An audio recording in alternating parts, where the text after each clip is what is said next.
ओम श्री सच्चिदानंद समर्थ सद्गुरु साईनाथ महाराज की जय। गुरु मध्ये स्थितं विश्वं विश्वमध्ये स्थितो गुरुः गुरुर्विश्वं न चान्योऽस्ति तस्मै श्री गुरवे नमः। तस्मै श्री गुरवे नमः।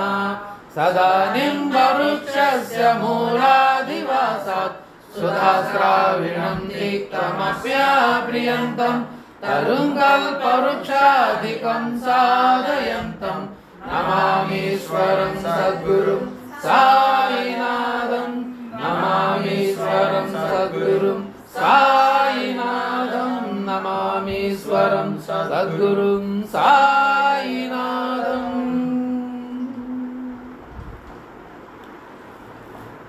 బాబా గారి అనుగ్రహంతో, బాబా గారి ప్రేరణతో శ్రీమతి మణిమ్మ గారి గురించి స్మరించుకోవటం. 12 సంవత్సరాలు 10 సంవత్సరాల వయసు లోపు నుంచి బాబా గారితో అమ్మకి పరిచయం, బంధం ఏర్పడింది. వీళ్ళది కర్ణాటక, తెలుగు వాళ్ళు కానీ కాదు, కర్ణాటక రాష్ట్రం వాళ్ళది, కన్నడం వాళ్ళ మాతృభాష. వాళ్ళ తండ్రి గారు ఉద్యోగరీత్యా ఇరిగేషన్ చేసేవారు. ఉద్యోగరీత్యా హైదరాబాద్ వచ్చి స్థిరపడడం జరిగింది. హైదరాబాద్ నుంచి షిరిడికి దగ్గర కదా, 12 గంటల ప్రయాణం. అతి కష్టమైన రోజుల్లోనూ, ఆ రోజుల్లో ప్రయాణ సౌకర్యమే సరిగా లేనిది. అప్పుడు ఒకే ట్రైన్ ఉండేది, కాచిగూడ మన్మాడ్ అజంతా ఎక్స్ప్రెస్. కాచిగూడ నుంచి పూర్ణ జంక్షన్ వరకు మీటర్ గేజ్, అంటే చిన్న పట్టాలు. చాలామందికి తెలీదు, ఇప్పుడు వాళ్ళ చాలామంది తెలియదు. మీటర్ గేజ్ కరెక్ట్గా మీటర్ ఉంటుంది, ఆ రెండు మధ్య కొలిస్తే మీటర్ గేజ్. ఆ తర్వాత బ్రాడ్ గేజ్ ఉండేది. బ్రాడ్ గేజ్ అంటే పెద్ద పట్టాలు,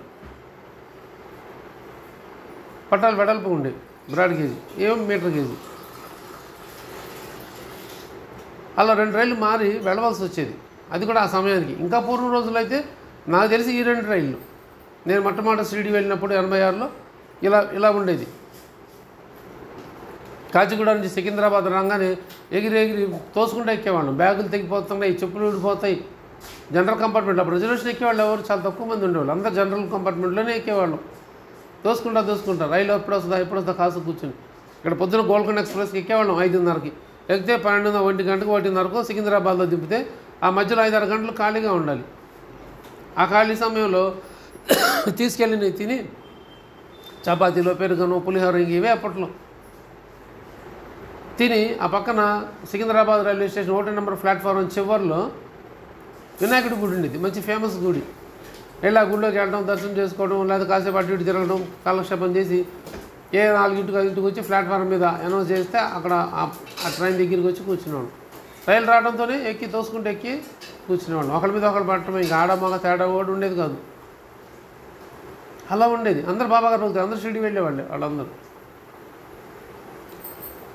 అక్కడి నుంచి మళ్ళీ పూర్ణ జంక్షన్ దిగంగానే బెల పరిగెత్తుకుంటూ ఎక్కి మళ్ళీ ఆ రైలు ఎక్కాలి, మన్మాడ్ వెళ్ళే రైలు. అక్కడ మన్మాడ్ రైలు ఎక్కిన తర్వాత అప్పుడు నాగర్సోల్ లేదు, స్టేషన్ ఉంది కానీ స్టాప్ లేదో, జనానికి తెలీదు, స్టాప్ లేదు నాకు తెలిసి. లేకపోతే ఉన్నా దిగే ప్రయాణ సౌకర్యం తెలియదేమో, అది కూడా మాకు తెలియదు. మన్మాడే దిగేవాళ్ళం. మన్మాడ్ దిగి పొద్దున్న 8:30-9 మన్మాడ్ దిగితే అక్కడి నుంచి పొలవమంటా నడుచుకుంటా బస్ స్టాండ్కి వెళ్ళేవాళ్ళం. లగేజ్లు వేసుకొని నడుచుకుంటా వెళ్ళి మన్మాడ్లో షిరిడి వెళ్ళే బస్సు ఎక్కాలి. మళ్ళీ ఆ షిరిడి బస్సు ఎక్కితే ఆ బస్సు ఖచ్చితంగా 11:30కి అట్లా దింపేది. ఇంకంతే, బస్సు దిగడం, పరుగున పోవడం, పోటీలు పడి రూములు తీసుకునేవాళ్ళు. రూమ్ అంటే కాదు, ఈ హాలంతా ఉండేది ఒకే రూమ్. 15 రూపాయలు 10 రూపాయలు అప్పుడు ఛార్జ్ చేసేవాళ్ళు. ఎంతమంది ఉండొచ్చు, 15 మంది 20 మంది కూడా ఉండొచ్చు, మన ఇష్టం. కామన్ టాయిలెట్స్ ఉండేవి, దానికే పోటీలు పడేవాడు. వెళ్ళేవాడు అందరూ ఆ రూమ్ తీసుకోవడం, దానిలో బ్యాగులు పడేసి పరుగు హారతికి వెళ్ళడం. ఖచ్చితంగా అప్పుడు మధ్యాహ్నం హారతి మొదలవుతూ ఉండేది 12 గంటలకు. చక్కగా ఎదురే, ఇప్పుడులాగా లైన్ క్యూ కాదు, ఎదురు వెళ్ళిపోయి బాబా గారికి ఎదురు నుంచి మనం బయటకు వస్తామే ఆ డోర్ నుంచి వెళ్ళేవాళ్ళం.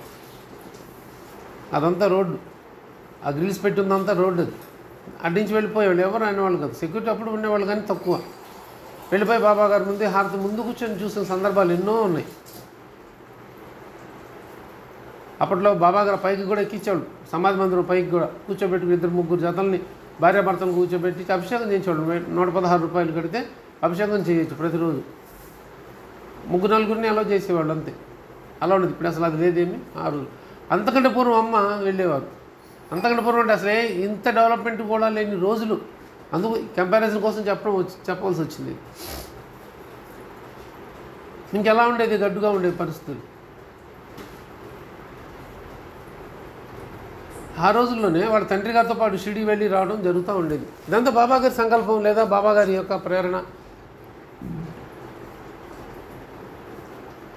ఒక కార్యం, ఒక మహత్తర కార్యం చేయించాలి అంటే ముందు సానపడతారు, ట్రైనింగ్ ఇస్తారు.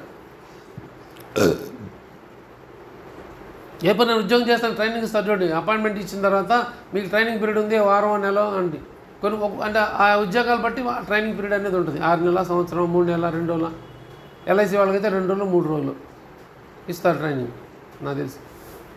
అట్లా ఏ ఉద్యోగానికి అలా ట్రైనింగ్ ఉంటుంది. ఎందుకు? అది మీరు చేయాల్సిన డ్యూటీస్ ఇవి, ఇలా చేయాలి, ఇలా ప్రవర్తించాలి, ఇలా ఉండాలి అని చెప్పి వాళ్ళు ట్రైనింగ్ ఇచ్చి వాళ్ళని పంపిస్తారు. మీరు కూర్చొని సీట్లో కూర్చొని మీరు వచ్చే జ్ఞానంతో కాంటాక్ట్ అవ్వటం, లేదా మీ డ్యూటీస్ మీరు నిర్వర్తించాలి, సిన్సియర్గా పనిచేయాలని వాళ్ళకి చెప్పాల్సినవేవో చెప్తారు. మన దగ్గరికి వచ్చే కస్టమర్స్ని మనం మెప్పించాలి, వాళ్ళు మనం మంచి సర్వీస్ చేయాలి, ఇవన్నీ ఎల్ఐసీలు అయితే చెప్తారు. అలా ఏ సెక్టార్ అయితే వాళ్ళు, బ్యాంకులు అయితే బ్యాంకులు, ఏదైతే అది వాళ్ళ పాలసీస్ అనుసారం వాళ్ళు చెప్తారు. అలాగే బాబాగారు కూడా అమ్మని ఒక మహత్తర కార్యాన్ని అమ్మ చేత చేయించదలుచుకున్నారు. కాబట్టి చిన్న వయసు నుంచే బాబాగారిని ఆకర్షింపజేసుకున్నారు. ఇక్కడ గమనించాల్సిన విషయం, అమ్మ బాబాగారిని ఆకర్షించలేదు, బాబాగారే అమ్మని తనನ್ನು ఆకర్షించుకున్నట్టుగా చేసుకున్నారు.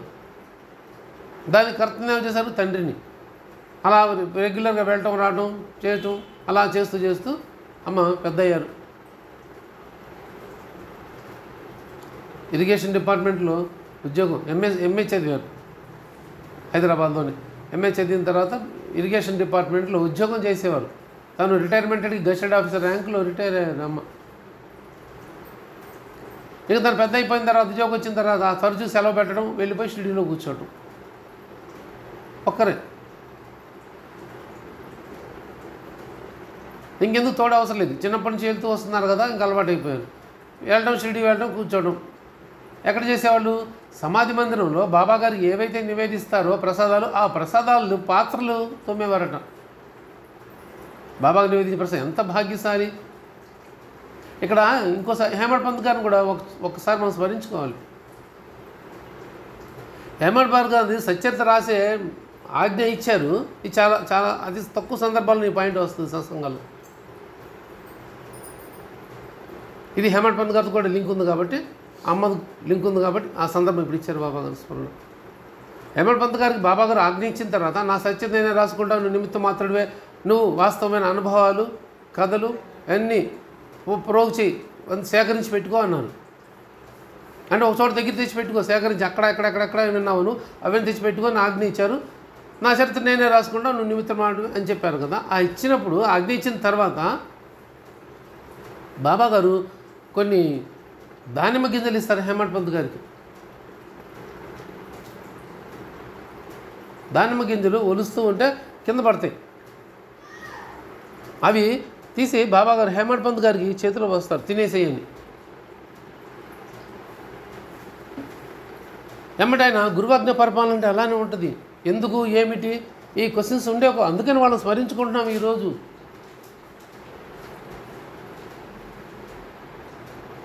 ఆ భక్తులు మనం సత్యతలో బాబాగారు వాళ్ళ స్థానం ఎందుకు ఇచ్చారంటే, వాళ్ళు బాబాగారు ఏం చేసినా మనం మంచిగా చేస్తారు, బాబాగారు ఏం చేసినా నాకే.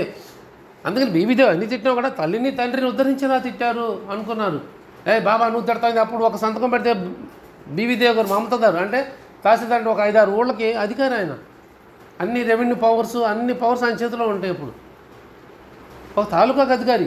దీనికి ప్రూఫ్ కావాలంటే మేము 30 అధ్యాయంలో ఉంది. మీరు ఒక తాలూకాకి అధికారి, నేనా ఇల్లు తిరిగి భిక్షాటన చేసే భిక్షకుడిని, మీరు సిఫార్సు ఒక మాట చెప్తే ఆ చందాలు ఇస్తారు అని చెప్తారు. దానికి సాక్ష్యం ప్రూఫ్ కావాలంటే ప్రతిదానికి ప్రూఫ్ ఉంటుంది మన దగ్గర. బాబాగారి దగ్గర విషయంలో ఏదైనా నేను ఇల్లు భిక్ష చేస్తే గో సంరక్షకుడు అయ్యా, నువ్వు ఒక తాలూకాకి అధికారివి. తాలూకా అంటే ఒక 5-6 ఊళ్ళు.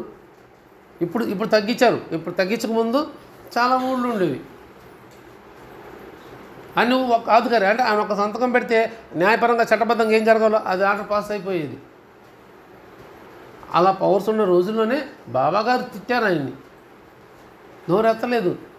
తల్లిని తండ్రిని ఉద్ధరించా తిట్టారు, నా కోసం చేశారు, నా మంచి కోసం తిట్టారు. అబ్బా ఎంత బాగుంది స్వరూప సందర్శనం, అది కూడా దర్శించుకోవాల్సి ఇస్తారేమో, కాదు ఎంత బాగుంది ఈ స్వరూప సందర్శనం అని ఆయన సంతోషపడ్డారు, కోపగించుకోలేదు.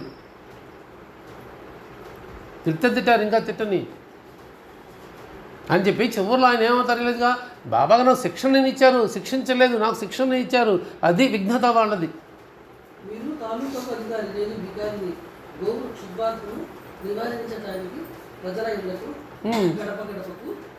తిరిగేవాడిని.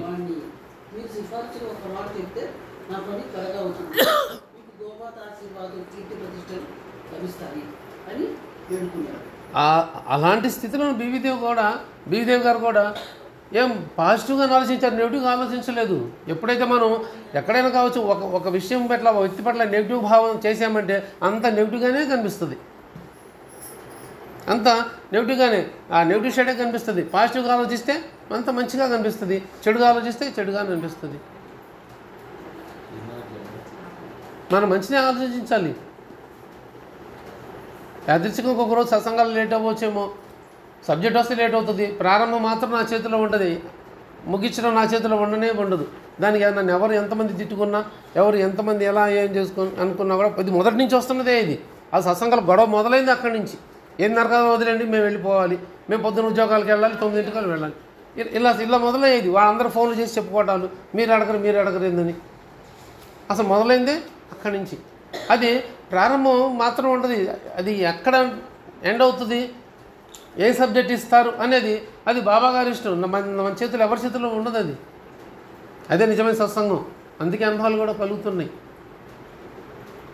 అందుకు మనం అందరం సహకరించుకుంటూ వెళ్ళాలి. అది బాబాగారు ఆజ్ఞ, బాబాగారు కూర్చోబెట్టారు, బాబాగారు అవ్వాల్సింది, ఇలా బాబాగారిని మనం హైలైట్ చేసుకుంటూ పోవాలి. ఈ అమూల్యమైన మాటలు డబ్బులు ఇచ్చినా ఎక్కడ దొరకవు, కొన్ని వర్డ్స్ దొరకవు. ఏ గ్రంథాలలో ఏ ఇంటర్నెట్ సెర్చింగ్ చేసినా దొరకవు. కేవలం సత్సంగాల్లో ఆయన ముందు బాబాగారి ముందు కూర్చుని స్మరించుకుంటుంటే మాత్రమే వస్తాయి సద్భావాలు, సత్వాక్కు. ఏ పడంగా ఏరుకుతుంటున్న తీసి ఇచ్చి బాబాగారు దానిమ్మ గింజలు చూడంగానే నిగనిగలాడుతుండేవంట పళ్ళు, ఆ గింజలు అవి తీసిస్తే తీసుకొని తిన్నారు. ఇచ్చారు బాబాగారు, ఇస్తే ఇంకా మరో మాట్లాడకుండా తిన్నారు. అంతే. ఎప్పుడైతే బాబాగారు ఆ దానిమ్మ గింజలు అక్కడి నుంచి ఈయనకి ఇంకా స్ఫురణ మొదలవుతూ ఉంది. సచ్చరిత ఎలా మొదలు పెట్టాలి, ఎలా రాయాలి, ఏం సేకరించి అక్కడి నుంచి స్టార్ట్ చేశారు. అంటే ఇచ్చి ఆశీర్వదించారు బాబాగారు. చెప్పడంతో వదలలేదు, రాయి చెప్పడం వదలలేదు. చెప్పిన తర్వాత కూడా ఆయన వారికి ఆ దానిమ్మ గింజలు ఇచ్చిన తర్వాత అవి తినదగ్గించి ఇంకా అవి స్వీకరించిన దగ్గర నుంచి ఇంకా బాబాగారు యొక్క కథలు అవి ఆయన సేకరించడం మొదలుపెట్టారు. అలా వచ్చింది ఓటు తెలుగు మరాఠీ గ్రంథం. అంత సామాన్యంగా రాలేదు. ఆయన ఎంతో కష్టపడ్డారు, సేకరించారు అక్కడక్కడ ఆయన స్వీయ అనుభవాలు. అందుకనే ఆ 18 అధ్యాయంలో నేను 18 అధ్యాయం ఆ ముసలమ్మ ఆ రాధాబాయి దేశ్ముఖ్ చెప్పినప్పుడు ఎవరో చెప్తున్నట్టు రాయాలి, ఆయన స్వీయ అనుభవాన్ని రాశారు. 40 ఏళ్ళలో కూడా నేను బాబాగారు స్వయంగా నాతో చెప్పిన కథ అని చెప్పి రాశారు. ఇంకో అధ్యాయంలో మహాసభాపతి గారు ఏదైతే చెప్పారో యాస్టీస్గా ఉన్నట్టుగా నేను విన్నాను, ఆ విన్నది మీకు ప్రజెంట్ చేశాను అన్నారు. ఏ అధ్యాయం అది తెలుసా? భక్త మహాసభాపతి చెప్పిన కథని నేను విన్నట్టుగా ఇక్కడ మీకు ప్రజెంట్ చేశాను అన్నారు. ఏ అధ్యాయం అది? 46 అధ్యాయంలో వస్తుంది. అలా సచ్చరిత అంత సామాన్యంగా రాలేదు. సద్గురు అనుగ్రహం పొందాలన్నా వచ్చాను ముందు కూర్చోాలన్న అది సామాన్య విషయం కానే కాదు. జగమెరిగిన సత్యం ఇది. పరితపిస్తారు సత్సంగాల కోసం. మన సత్సంగం తేలిక దొరికింది కాబట్టి మనం చులకనైపోయిందేమో, కానీ నా పాటోడికి సత్సంగం దొరకడం అంత సామాన్యం కాదు. అందుకే సత్సంగం లభించిందా చదవని 10వ అధ్యాయం తెలుస్తుంది. సత్సంగం ధన్యం. ఎందుకు ధన్యమైంది అది తెలుసుకోవాలంటే 10వ అధ్యాయం చదవాలి. 47వ అధ్యాయం సత్సంగం ఒక ఫలితం నాకు దక్కింది, సత్సంగం సుఖం లభించింది అన్నారు స్వయంగా బాబాగారు. ఒక సత్సంగం లభించిందా మన పాపకర్మలన్నీ తొలగిపోతాయి. ఎంతోమంది బాగున్నారు, ఆత్మహత్య చేసుకోవడానికి సిద్ధపడ్డవాళ్ళు కూడా సత్సంగానికి వచ్చి వాళ్ళ జీవితాలు మారిపోయి తిరిగిపోయి అసలు చేతికి అందకుండా మన కంటికి కనిపించేంత ఎత్తుకు ఎదిగిపోయిన వాళ్ళు ఉన్నారు. సాక్ష్యాలు ఉన్నాయి, చూపిస్తా కావాలంటే ఎవరికైనా సన్మానాలు ఉంటాయి. వాళ్ళ పిల్లలు అమెరికాలు వెళ్ళిపోయి వెల్ సెటిల్డ్ అయిపోయి ఆ భార్యాభర్త విడిపోయిన వాళ్ళు కూడా కలిసి చాలా చాలా అద్భుతాలు జరిగినాయి, గొప్ప గొప్ప అద్భుతాలు జరిగినాయి. వాళ్ళే చెప్తారు సత్సంగాలకు వచ్చిన తర్వాత మేము అనుభవాలు పొందాము అని. అది సద్గురువు యొక్క మహత్యం. అది బాబాకు అతి ఇష్టమైన సత్సంగం ఒకటే, పాలకోవాలు, పల్లకి సేవలు, పూలహారాలు, మిఠాయిలు, లేకపోతే బాబాగారు రొట్టె అంటే ఇష్టం కదా, వంకాయ కూర ఇష్టం కదా, ఇవి కాదు ఆయనకి. బాబాగారు కేవలం ఆయన చేసిందని సత్సంగాలే. 60 సంవత్సరాల పాటు షిరిడీలో బాబాగారు ద్వారకామాయిలో కూర్చొని చేసింది సత్సంగాలే. అలాంటి సత్సంగాల కోసం వాళ్ళు బాంబే నుంచి వచ్చేవాళ్ళు పాపం, అంత దూరం నుంచి. అసలు ప్రయాణ సౌకర్యం లేని రోజులు వచ్చి గమ్ము చేతులు ఎందుకు కట్టి కూర్చున్నారా ముగ్గురు? పని పడలేని వాళ్ళు కాదు వాళ్ళు, నాలాగా మంచి స్థాయిలో ఉన్న అధికారులు వాళ్ళు. కోటీశ్వరుడు, అగర్భ శ్రీమంతుడు బూటి వచ్చి చేతుకొచ్చి ఇలా కూర్చునేవాడు.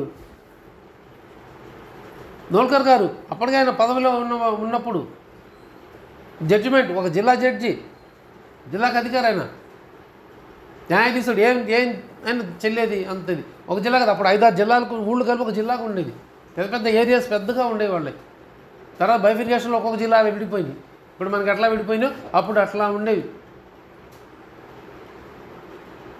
కొద్దిమందే ఉండేవాళ్ళు అప్పుడు ఆ బ్రిటిష్ గవర్నమెంట్లో ఇలాంటి అధికారులు. కాబట్టి ఆయన వాసం మొదలుపెట్టాడు, ఎటువంటి వాళ్ళని ఓడిచేసేవాడంట. అంత గొప్ప వాగ్దాటి గల వాడు దాదాసాహెబ్ కబర్దే. మరి అటువంటి వాళ్ళు ఎందుకు తల నుంచి కూర్చున్నారు బాబాగారు ముందు? ఎందుకోసం వచ్చారు? బాబాగారు ఏం చెప్తున్నారో విందాము, బాబాగారి దగ్గర మన ఫలితం పొందాలని ఉద్దేశం, సదుద్దేశంతో వచ్చారు. పనులు మానుకొని సెలవులు పెట్టుకొని కాకా ఇది ఏమన్నాడు, కాకా మహాజని ఉద్యోగం చేసే పద్ధతి ఇదేనా అని ప్రశ్నించాడు ధర్మశిష్ట ఠాకూర్. అవునయ్యా, నా పద్ధతి ఇదే, గంట వరకే నా డ్యూటీ, రావటం మాత్రం నా ఆధీనం లేదు, బాబాగారు ఆధీనంలో ఉంది. క్లియర్ కట్గా చెప్పాడు. ఉంటే పో, నీ ఉద్యోగం ఉంటుంది, పోతే పోయింది, నాకు అవసరం లేదు, పో అని చెప్పాడు. నువ్వు ఉద్యోగ చేసే పద్ధతి ఇదేనా, ఇంత నిర్లక్ష్యంగా చేస్తున్నావు నీ క్వశ్చన్ చేశాడు ఆయన. అవును, ఇంతే చేస్తా, ఇష్టమైతే చేసుకో, లేకపోతే లేదు. ఎదుటి యజమానికి, జీతం ఇచ్చే యజమానికి ఎదురు తిరిగి మాట్లాడాడు అంటే ఆ భక్తుడు బాబా గారిని ఎంత కాన్ఫిడెన్స్ ఉంటే చేస్తుంటాడు. బాబా గారి పట్ల ఎంత అంకిత భక్తుడు, అలా శ్రద్ధ ఉంటే అని ఉంటాడు అన్నమాట. ఇంకా గొప్ప విషయం, ఇలాంటివన్నీ మనం హైలైట్ చేసుకోవాలి. ఇవన్నీ ఏనాడు ధర్మశిఖరాన్ని మందలించలేదు, ఇంకేమీ చేయలేదు.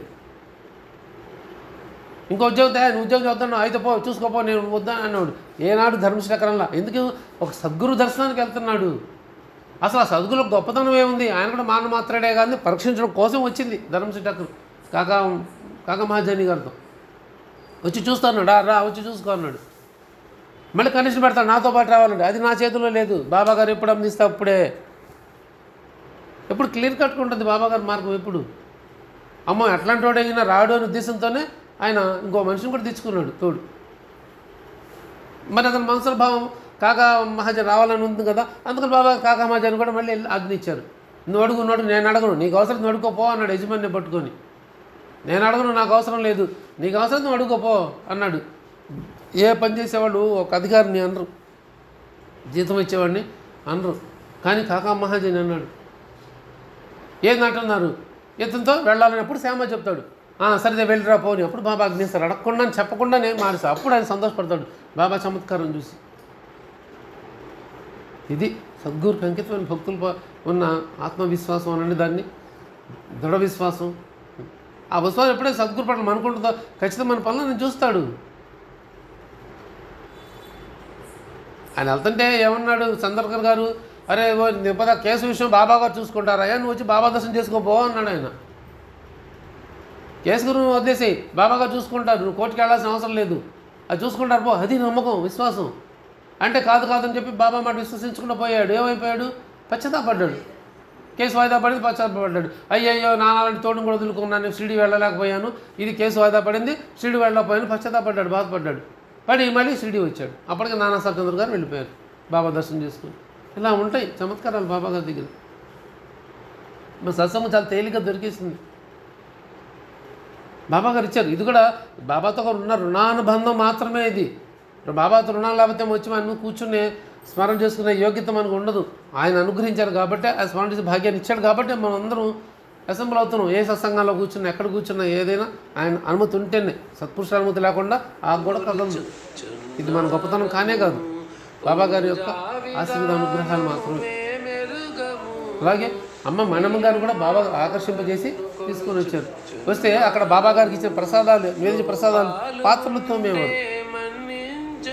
తోమితే అప్పుడు నివేదించిన ప్రసాదం ఏదైతే ఉందో ఆ ప్రసాదాన్ని అమ్మకు పెట్టేవారంట. చూడండి బాబా గారు ఇక్కడ హేమంత్ పంత్ గారికి ఏం పెట్టారు? దానిమ్మ గింజలు. పాయింట్ పట్టుకోవాలి మనం. మనసుని ఇక్కడే పెట్టండి మనసుని. సబ్జెక్ట్ వెళ్ళిపోతుంది, అవుట్ ఆఫ్ సబ్జెక్ట్ వెళ్ళిపోతుంది, మళ్ళీ రాదు. ఈ కాసేపు ఇక్కడే పెట్టండి. దానిమ్మ గింజలు ఇచ్చారు బాబా గారు. అమ్మ మనమ్మ గారికి ఏమి ఇచ్చారు? బాబా గారికి ఇచ్చారు మహాప్రసాదం, నివేదించిన ప్రసాదం పెట్టారు. చూడండి, రెండు వ్యత్యాసం ఏమైనా ఉందా? ఆహారమే రెండు.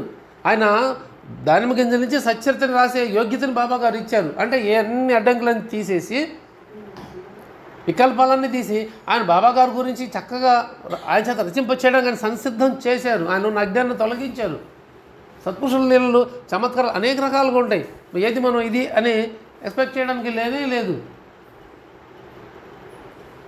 కాకమాజానికి పప్పు ఇస్తారు. ఏం పప్పులు అయ్యి? వేరుశనగ పప్పు. చమత్కారం సృష్టించబడింది. అది ఎవరు తెచ్చుకోలేదు. అక్కడ ఎవరిదో అన్నారు, ఎవరిదో కాదు, బాబా సృష్టించారు. అది తీసి పట్టు ఊది ఇచ్చి తినేసేయని చెప్పి తినిచి నీళ్లు మరీ తాగిచ్చారు. అది తాగితే విరోచనాలు ఎక్కువ అవుతాయి. కానీ ఏమైపోయింది? తగ్గింది. ఇలా ఉంటుంది, విరుద్ధంగా ఉంటుంది బాబా గారిది అంతా. మన దృష్టికి అందదు. ఆ రోజైనా ఈ రోజైనా ఏ రోజైనా అంతే. సత్పురుషులు మనం చెప్పలేము. అందుకని హేమంత్ పంత్ గారు రాస్తారు, ఆకాశాన్ని కూడా తొక్కవచ్చు, సముద్రంలో కొలవచ్చు, నక్షత్రాలు కూడా లెక్క పెట్టవచ్చు అంట. కానీ సత్పురుషుల చర్యలు, లీలలు, చమత్కారాలు మనకి బుద్ధికి అందవు, లెక్కలేము, లెక్క వేయలేము. అన్కౌంటబుల్. ఎన్ని ఒకటే రెండు మూడు. మన జీవితాలు మనం చూసుకుంటే, నేను రాయడం మొదలు పెడితే నా జీవితం బాబా రాస్తే ఒక గ్రంథం అవుతుంది. అంటే ఎవరి వాళ్ళు అంతే. ఎవరి వాళ్ళు మన బాబా తిప్పింది అనుభవాలు రాసుకుంటూ పోతే ఒక పుస్తకం అయిపోతుంది, ఒక గ్రంథంగా రాయొచ్చు. అదే సచ్చరిత అది కూడా బాబా గారి గ్రంథమే. అది సద్గ్రంథం అవుతుంది. అది ఎవరెవరి జీవితంలో వాళ్ళు ఎవరికి కలిగిన అనుభవాలు వాళ్ళు మనం రాయంగానే రాస్తే పుస్తకం అవుతుంది, చక్కగా గ్రంథం అవుతుంది. ఆయన రాసి ప్రింట్ చేయించుకొని మనం పంచుకోవచ్చు కూడా. సద్గ్రంథం అవుతుంది అది. సత్యత కూడా అదే. భక్తుల అనుభవాలే కదా అన్నీ. భక్తుల అనుభవాలు, వాళ్ళకి కలిగిన అనుభవాలు, బాబాగా చెప్పినవి, రాసినవి, ఇలా ఆ ప్రసాదాల ద్వారా అమ్మకి ఏం ఇచ్చారు? మరాఠీ నేర్చుకునే యోగ్యతని ఇచ్చారు. ఆ మరాఠీ భావాన్ని అమ్మకు వంట పట్టేలాగా, మనసుకు పట్టేలాగా బాబా గారు అనుగ్రహించారు. హేమంత్ పంత్ గారు దానిమ్మ ఇచ్చినట్టే అమ్మకి ఈ ప్రసాదాలు, మహాప్రసాదం బాబా గారి నుంచి ప్రసాదాలు ఇవ్వడం జరిగింది. అవి తిని అమ్మ ఎక్కడ పడుకునేవాళ్ళు? పేపర్లు తీసుకొని వచ్చుకొని గురుస్థానంలో పడుకునేవారంట. అప్పుడు ఓపెన్ ఉండేది గురుస్థానం, 24 hours ఓపెన్ ఉండేది. సమాజ మందిరం ఒకటే క్లోజ్ చేసేవాళ్ళు అప్పుడు కూడా. కానీ గురుస్థానం ఎప్పుడు ఓపెన్ ఉండేది. ద్వారకామాయి కూడా ఓపెన్ ఉండేది. ఇలా విభూతి తీసుకునేవాళ్ళం, చేతులు పెట్టి, దున్నులో చేతులు పెట్టి కాలుతా ఉండేది. కాలినా సరే తీసుకునేవాళ్ళం, ఆ నిప్పు కానికలు రాకుండా. ఎనిమిది పొట్లాలు గతిచ్చిపోయిన సుదినాలు అవన్నీ. అవి మళ్ళీ రావు. అందుకే సద్గురువు దగ్గర వచ్చినప్పుడే దొరకబట్టుకోవాలి. సత్సంగాలు కూడా మనకు అవకాశం ఎంత మ్యాక్సిమం 100% మనం హాజరై చేసుకోవాలి. వెళ్ళొచ్చులే, చూడొచ్చులే, ఇప్పుడే ఉందిలే, మాకు అవసరం లేదులే, చెప్పుకున్నాడులే, చెప్పుకొని ఇలా భావన వచ్చేసింది అనుకోండి, మన బాబాగారు దూరం అయిపోతాం. తర్వాత కావాలన్నా కూడా అది దొరకదు. దొరికినప్పుడు మనం గట్టి పట్టుకోవాలి, వదలకూడదు. అందరికీ వర్తిస్తుంది ఇది. ఎవరికైనా వర్తించే, ప్రతి ఒక్కరికి వర్తించే విషయం ఇది. నిర్లక్ష్యం, అశ్రద్ధ చేసామా ఆయనకు దూరం అవుతాం. మనం తెలియకుండానే మనం సహజంగా దూరం అయిపోతూ ఉంటాం. ఆ సత్సంగం మనకు దొరకదు. దొరికిందా దాన్ని దృఢంగా గట్టి పట్టుకోవాలి. ఆ పట్టుకున్నప్పుడు ఆయన దగ్గర ఉంటాం. లూజ్ చేసామా జారిపోతాం. ఇంకా గట్టి పట్టుకు ముందుకెళ్ళామా ఆయన దగ్గర కూర్చోబెట్టుకుంటారు. మనం చెల్లపెచ్చి చేయిస్తాం కదా. ఎందుకు ఇస్తాం? వాడు మన చేయి గట్టి పట్టుకొని చూస్తాం, మనం వాడు చేయి పట్టుకుంటాం. వాడు ఎక్కడ వదిలేస్తాడో, ఎక్కడ లూజ్ అయిపోయి వదిలేస్తే వాడు ఎట్టి వెళ్ళిపోతాడో, గబకని మళ్ళీ ఆయన మనం పట్టుకోవడం ఇబ్బంది అవుతుంది, మనం గట్టిగా పట్టుకుంటామే. బాబా గారిని కూడా మనం అలా పట్టుకోవాలి. ఆ సత్సంగం నీడపడితే చాలు, పాప తాప దైన్యాలన్నీ తొలగిపోతాయి. సత్సంగం ఏ వ్యక్తి చేసినా ఎవరిదైనా సరే సత్సంగమే అంతే. అక్కడ మన స్టాండ్ అయి నించోవాలి. ఆ ఫలితాన్ని మనం పొందాలి. దారిపెట్టుకోకూడదు. అమ్మ చేసింది అదే. ప్రసాదాలు విని ఆ పేపర్ తీసుకొచ్చి గురుస్థానం వేసుకుని నిద్రపోయేవాళ్ళంట దాని మీద.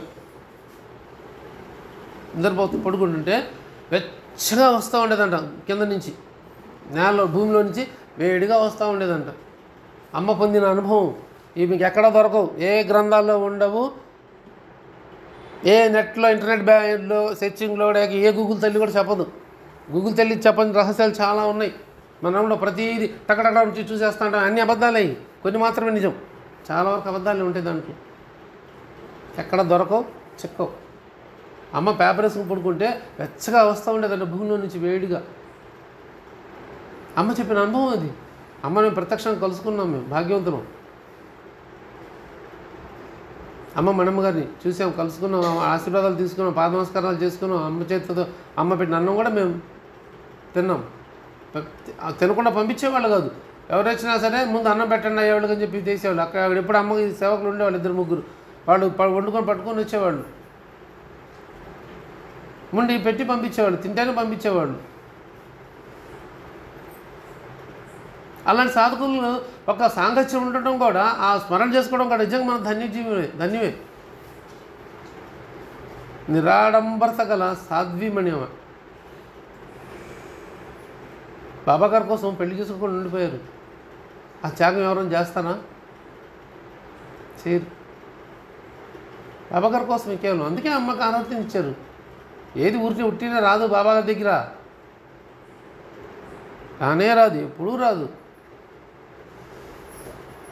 ఆ వేడి ఏంటంటే భూమి నుంచి వచ్చే వేడి.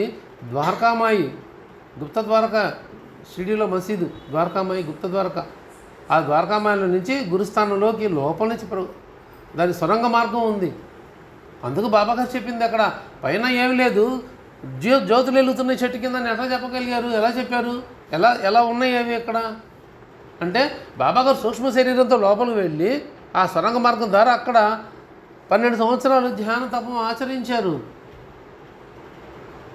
బాబా గారు వెలిగించిన జ్ఞాన జ్యోతులు అవి. అందుకే ఈరోజు కూడా వెలుగుతున్నాయి. అన్ని కప్పి మూసేస్తే గాలి దీపాలు కొండెక్కాలి కదా, కానీ ఆరవు. నువ్వు కల్పాంతం కాదు, కల్పం తర్వాత కూడా ఉంటాయి, వెలుగుతూనే ఉంటాయి. జ్ఞానజ్యోతి, సాక్షాత్ భగవంతుడు వెలిచిన జ్ఞానజ్యోతులు. అక్కడ నందాదీప్లో కూడా, నందాదీప్ జ్యోతి కూడా బాబా గారు వెలిగించింది స్వయంగా. ఎప్పటికీ వెలుగుతున్నాయి. ధుని కూడా ఆ రోజుకి ఈరోజు వెలుగుతూనే ఉంటుంది ధుని. బాబా గారు వెలిగించిన ధుని.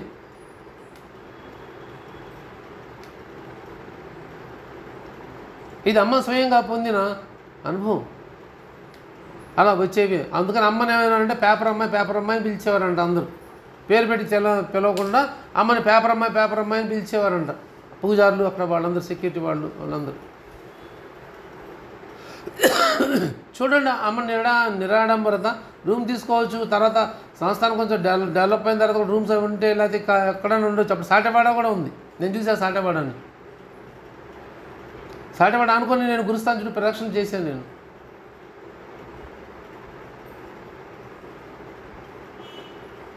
శివనేశ్వర స్వామిని దర్శించుకున్నాను నేను ద్వారకామాయిలో. ఆయన ఆశీర్వాదాలు కూడా తీసుకున్నాం.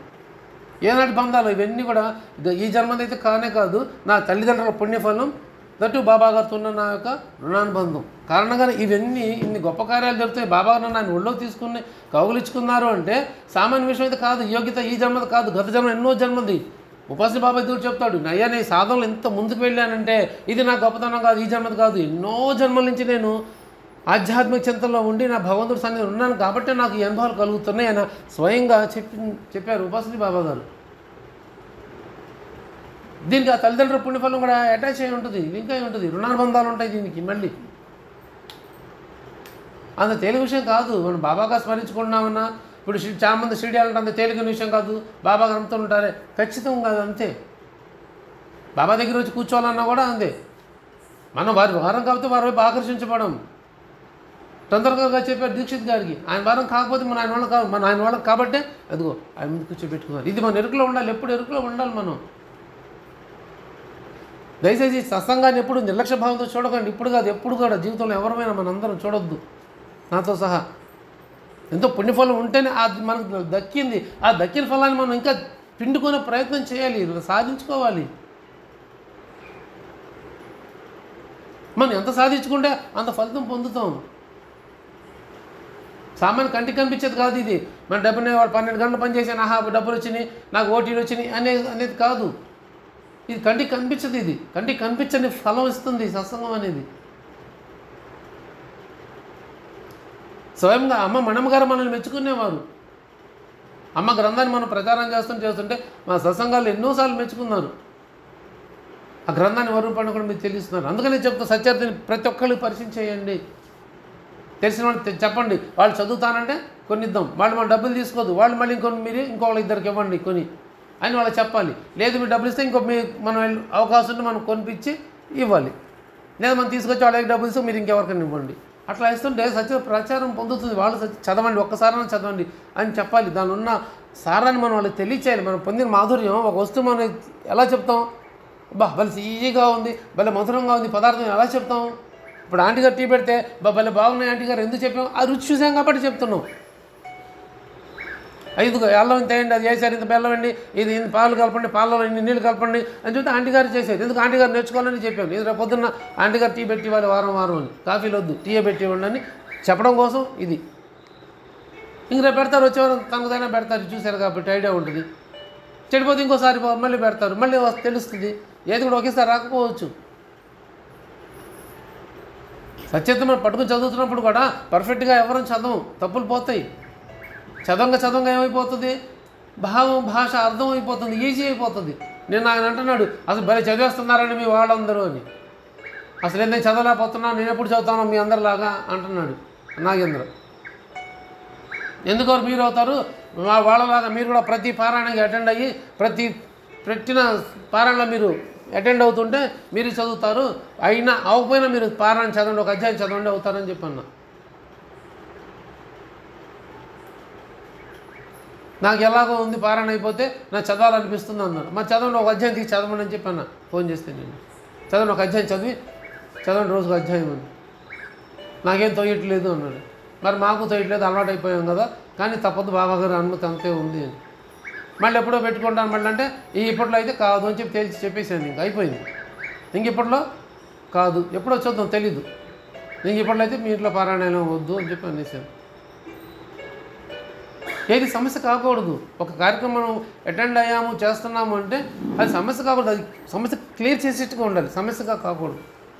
అది కారణాలు ఎన్నో ఉండొచ్చు, అది బాబాగారి సంకల్పంతో అయి ఉండొచ్చు, ఏదైనా ఉండొచ్చు. అది బాబాగారి ఇష్టం. పెట్టించుకుంటారేమో తెలియదు, అది కూడా మన చేతిలో ఏది ఉండదు. మనం నిమిత్తం మాత్రమే ఆయన స్మరణ ఇచ్చి ఆయన ప్రేరేపించి ఇస్తే ఇచ్చినట్టు.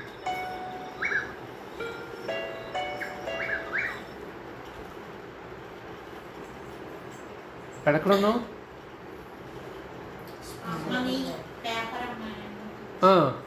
మన పేపర్ అమ్మాయి పిలిచేవారు. అక్కడ ప్రసాదాలు తీసుకోవడం ఎంత పెడతారు, నివాయిద్యం కూడా కొద్దిగా పెడతారు. అప్పుడైనా ఇప్పుడు కొద్ది పెట్టారు. అప్పుడు కూడా 2 ప్రసాదాలు వెళ్తాయి. ఒక మహాసభాపతి గారింటికి, ఈరోజు కూడా మహాసభాపతి గారింటికిను ఇంకో ఎవరింటికి వెళ్తుంది, శ్యామ ఇంటికి పంపించేవాళ్ళు, బాయిజాబాయి కాదు. మహాసభాపతి శ్యామ ఇద్దరికి పంపించేవాళ్ళు ప్రసాదాలు. బాబా వచ్చే ప్రసాదాలని నివేదించిన తర్వాత శ్యామకి మహాసభాపతి గారికి పంపించి మొత్తం వేసేసి స్వయంగా కలిపేవాళ్ళు. బాబా హస్తస్పర్శ సీతప్రసాదం ఎంత మధురంగా ఉండేది, మంచి కమ్మటి నెయ్యి, ఆవు నెయ్యి, అది కూడా వేసి కలిపేసేవాడు. కలిపి ముద్దలు పెడుతుంటే ఇంకా తినేవాళ్ళు అంట. తినండి కడుపు నిండా పెట్టేవాళ్ళు అంట బాబాగారు. గొంతులు వరకు పెట్టేవాళ్ళంట, పీకల వరకు. ఎవరు మర్చిపోతారు అది అది ప్రేమ. అంతగా ప్రేమించేవాడు బాబాగారు. భక్తులే వారి బంధువులు. నేను నా సత్సంగ సభ్యులే నా బంధువులే నేను ఎలా అనుకుంటున్నాను, ఆయన భక్తులే వారి బంధువులు.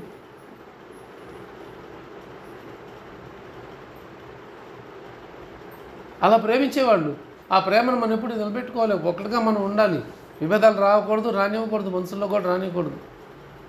ఒకవేళ వచ్చిన పక్క తీసేసుకోవాలి అంతే. బియ్యం వచ్చింది, బియ్యంలో రాళ్ళు వస్తే రాళ్ళని పారేస్తాం, బియ్యాన్ని పారేస్తామా? రాళ్ళు పారేసి బియ్యం వండుకొని కమ్మగా కలుపుకుంటే హాయిగా తింటాం కదా తృప్తిగా. అంతే, ఇవి కూడా అంతే, చిన్నవి వస్తాయి. ఆ వచ్చిన రాళ్ళ తీసి బయటపడేట్టు ఉన్నదాన్ని మనం హ్యాపీగా మంచి మనసులతో ఉల్లాసంగా ఉత్సాహంగా ఉండాలి. బాబాగా స్మరణ చేస్తుండాలి. ఇంకా మనం చూసి ఈర్షపడాలి చూసేవాళ్ళు. బాబా ఎంత చేసుకుంటున్నారు బాబా గారు, మనం ఎందుకు చేయకూడదు, మనం కూడా పార్టిసిపేట్ చేయాలి అనే భావం వాళ్ళని వచ్చి రావాలి మన దగ్గరికి. అలానే ఉండాలి మనం, ఎంతమంది ఉన్నా సరే.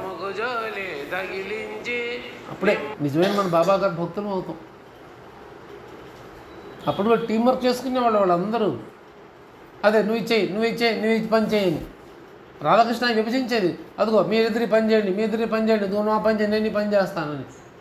అందుకనే 5వ అధ్యాయంలో 6వ అధ్యాయంలో రామ జన్మ ఉత్సవం చేయాలి సంకల్పం వచ్చినప్పుడు ఎమ్మటి ఏమన్నాడు ఈయన?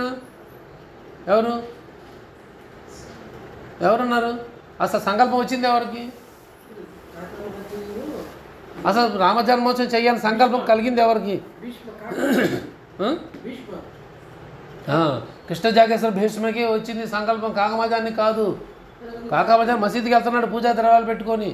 అప్పుడు చారలు పడి కూర్చున్నాడు కృష్ణ జాగేశ్వర భీష్మ. కృష్ణ జాగేశ్వర భీష్మ బాబాగారు స్వప్నంలో దర్శించి పిలిపించుకున్నారు. స్వప్న దర్శనం ఇచ్చారు. స్వప్న దర్శనం ఇస్తే ఎవరు అన్వేషిస్తుంటే అప్పుడు కబర్దే దగ్గరికి వెళ్తే కబర్దే గారు ఆయన ఇద్దరు కలిసి వస్తారు. వచ్చిన అప్పుడు ఆయనకి ఎక్కడో చూసినట్టుంది అంటే అప్పుడు ఆయన బాబా స్వప్నంలో కనిపించి ఏమైతే అన్నారో అదే మన బాబాగారు అప్పుడు అంటారు. అప్పుడు బాబాగారు జై సద్గురు అని అంటారు స్వప్న దర్శనం ఇచ్చి. అన్నమాట ఇక్కడ బాబా అదే అంటే అప్పుడు ఆయన స్ట్రైక్ అవుతుంది. ఓహో నా స్వప్నంలో బాగా ఇచ్చింది బాబాగారైనా, ఆయన ఇక్కడ రప్పించుకున్నారా అని అప్పుడు ఆయనకు అనుభవం కలుగుతుంది. అనుభవం ద్వారానే బాబా దగ్గర అవుతాం. కృష్ణ జాగేశ్వర కొన్ని రోజులు నెలల పాటు ఉండిపోయాడు షిరిడీలో ఆయన. అందుకే ఆయన అడిగారు లద్దలు మరి ఇవ్వు, నాకు 5 లడ్డూలు ఇవ్వని చెప్పి మరీ రాయించుకున్నారు. 5 లడ్డూలు ఇంకా హారతులే. లడ్డూలకి ఆయన కరువే ఉంది, ఎవరైనా తెచ్చి పెడతారు. కానీ బాబా 5 లడ్డూలు ఏమై ఉంటాయి? ఇది విఘ్నతగా ఆలోచించటం అంటే ఇది. కబర్దే గారు తర్కడ్ గారి భార్యను కూడా నాకు 6 రూపాయలు తెచ్చి అంటారు బాబాగారు, నాకు 6 రూపాయలు సమర్పించు అంటారు. అనగానే కబర్దే గారి తర్కడ్ గారి భార్య తల్లి వెళ్ళి భర్త నా దగ్గర ఎక్కడ ఉంటాయి బాబా, మా భర్త దగ్గర కదా ఉండేది, మేము కొద్ది డబ్బులు తెచ్చుకున్నాం ఆయన అడుగుతాను. వెళ్ళి భర్తను అడుగుతుంది, బాబాగారు రేపు పొద్దున్న తీసుకురా అంటారు. వెళ్ళి కబర్దే గారి భార్య లక్ష్మి ఆవిడ పేరు, లక్ష్మీ కబర్దే వెళ్ళి మా భర్త చెప్తాడు బాబాగారు 6 రూపాయలు దక్షిణ అడిగారండి, మీరు 6 రూపాయలు ఇస్తే నేను సమర్పిస్తానని. ఆయన ఆలోచిస్తాడు విద్యుత్గా. బాబాగారికి 6 రూపాయలతో పని ఏంటి? ఆయనకి రోజు 100 రూపాయలు వస్తున్నాయి, పంచిపెడుతున్నారే బాబాగారు, ఇంకా ఆయన డబ్బులతో అవసరమే ఉంది. ఉండబట్టే కదా ఒక్కొక్క మేకని 32 రూపాయలు పెట్టుకున్నాడు. 32 16 రూపాయల ఒక్కోటి 16, 32 రూపాయలు పెట్టి డబ్బులు ఉండబట్టే కదా కొన్నారు. మళ్ళీ శనగపప్పు కూడా తెప్పించుకున్నారు. సో బాబా దగ్గర ఎప్పుడు డబ్బులు ఉంటాయి, దక్షిణ డబ్బులు ఉంటాయి, ఎప్పుడు ఇచ్చి భక్తులు ఇచ్చేవి ఉండేవి. ఇచ్చిన దాని కూడా పంచిపెట్టేది ఎక్కువ ఉండేదంట. ఇప్పుడు 100 రూపాయలు ఇస్తే 150 రూపాయలు పంచిపెట్టాడు బాబా. అది అంత పట్టగా ఆడు పిచ్చెక్కి వెళ్ళిపోయాడు. బ్రిటిష్ అధికారి అంతగా బాబా గారికి నమస్కారం చేసుకుని వెళ్ళిపోయాడు. ఇది తెలియదు కాదు, అలా ఉంటుంది బాబా చమత్కారాలు. ఇది ఎందుకు వచ్చింది మళ్ళీ?